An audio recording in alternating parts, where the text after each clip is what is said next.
Imagine standing before two doors. Behind the first lies the path of the ruler, the one who leads, imposes their will, and seeks control over their destiny. Behind the second is the journey of the servant, the one who understands the power of humility, compassion, and surrender. Which would you choose?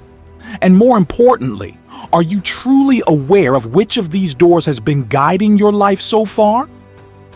The concept of ruler and servant is not new. It permeates human history, and more than that, is deeply rooted in the Holy Scriptures. Jesus Christ, the greatest leader who ever lived, brought a revolutionary perspective when he said, "Whoever wants to become great among you must be your servant." Matthew 20:26. But what does this mean in practice? How does this mindset impact our daily lives? Get ready. What you are about to discover may completely change the way you view your own existence. We live in a world that encourages us to be rulers, take control, uanzrenia, lead your own life. Swing, never bow to anyone. These are phrases we constantly hear. Indeed, there is strength in this.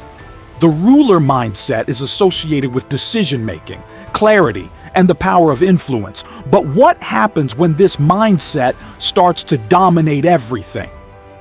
On the other hand, the servant mindset is often seen as weakness. If you don't demand respect, you'll be trampled. But Jesus showed us that true strength lies not in domination, but in service.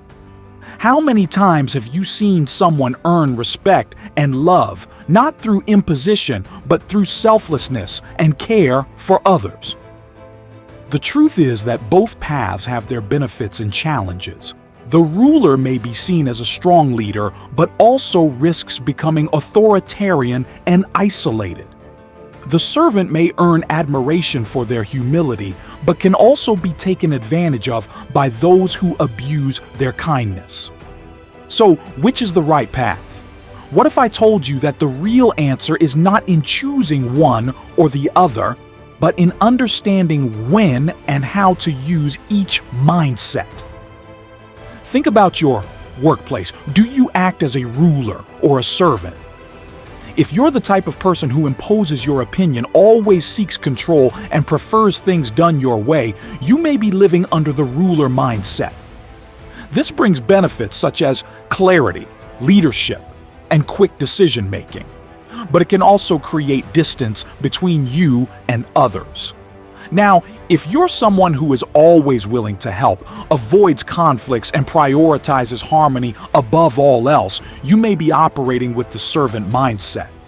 This makes you a beloved and trustworthy person, capable of building deep connections, but it can also lead to you being constantly overwhelmed and exploited.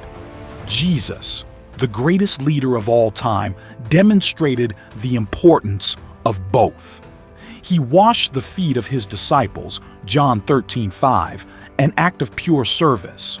But he also overturned the tables of the money changers in the temple, Matthew 21:12, a leader's act of imposing order.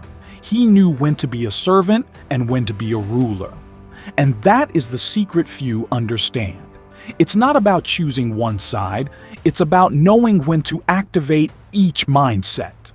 At work, you may need to be a ruler to ensure your ideas are heard. But at home, with your family, the servant mindset can strengthen your relationships. When we help without expecting anything in return, we create unbreakable bonds. The key is awareness. Whenever you're faced with a decision, ask yourself, here, do I need to be a ruler or a servant? And above all, remember, the greatest leader is the one who serves. The greatest servant is the one who understands their own strength, and whoever masters this art finds a power beyond human understanding. In the end, what we seek is not power without compassion, nor compassion without firmness. We seek balance. The question is, are you ready for this challenge? To learn to lead by serving and to serve by leading? The answer to the life you seek may lie in how you choose to walk between these two doors. After all, even the King of Kings chose to become a servant to transform the world.